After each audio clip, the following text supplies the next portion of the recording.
This is Michael Josephson for the Josephson Institute of Ethics. I want to talk for a moment about the idea of why it is really important and how powerful it can be to really make a full commitment and an integration of all of the character count strategies of student development, those that are academic, those that are social, emotional, and of course character, to formulate the school climate. Now, the first challenge is that high schools, more than most other schools, have a number of challenges. First of all, they have other programs. It could be PBIS, it could be their own homegrown program, it might be a bullying program that they've developed, Alveus or something else. And the idea of integrating it with other programs is itself somewhat daunting. The second thing is trying to get buy-in from the faculty and the belief of, I can't put one more thing on the plate, and how are we going to fit it in?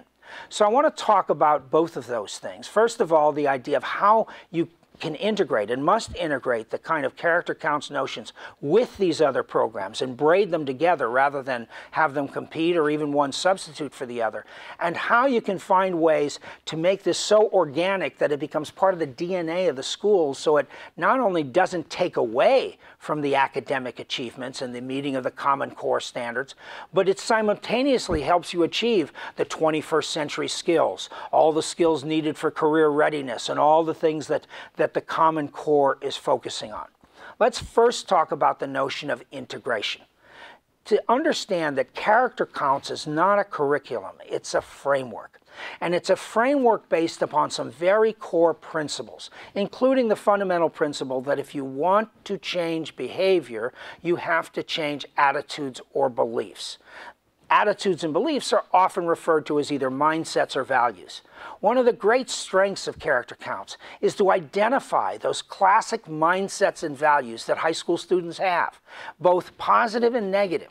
A lot of them are negative. We call those lock beliefs. It may be a cynicism that school is not going to help me at all, or I hate school, or that people have to lie or cheat in order to succeed. Any one of these kind of negative beliefs. These beliefs impede the full development of the student and the prevention of having the kind of school climate where people truly care about each other. By the way, we don't believe in anti-bullying programs. We believe in establishing a pro-kindness culture, a school where we care about each other. Well, all these other programs you have their own mission. The PBIS is certainly concerned with conduct as well, but tends to be a little more mechanical in focusing on certain kinds of behaviors. We're going to focus much more on the emotional commitment and the development of the values that will make these behaviors durable, that they don't depend on whether you're still keeping score and charting them and dealing with hot spots and going through different tiers. Instead, it's based on the notion that each person has a certain capacity, both morally and academically, and it's our job to bring that out. A key function is to train the teachers that they can do this while still teaching their academic courses. It's so simple, it's so organic. You really have two different opportunities in any school, but especially the high school. One is the substantive one that's content related. Certainly any literature course, any history course, it's a no-brainer. There is some aspect where the major players in the literature or in the history have character traits that either help them succeed or fail.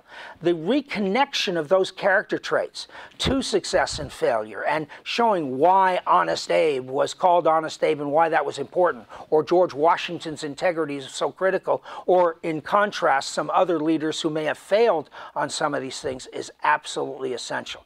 So a lot of the integration in the substance is looking for those opportunities.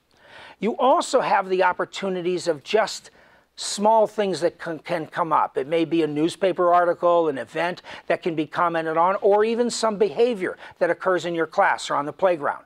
How you deal with that will determine a great deal to what messages you're sending. Everyone who follows character counts, and certainly this works beautifully in high school, is aware of a simple delivery model we call TEAM. Teach, enforce, advocate, and model. And the idea is if you're self-conscious about the fact that you want to teach, whether it's the characteristic of love of learning or the importance of discipline or the importance of knowing how to deal with failure and the growth mindset, or whether it's the importance of impulse control or organization or studying or self-control, or the importance of the 6 pillars of being honest, being fair, being caring, and being respectful. You teach it by being sure they understand what it looks like. You enforce it by being sure that there are consequences, both positive and negative, that are appropriate to the behavior. You advocate it. You say, this is what we want to do, this is who we are, this is what we want to be. And the hardest, but maybe the most powerful, is you have to model it.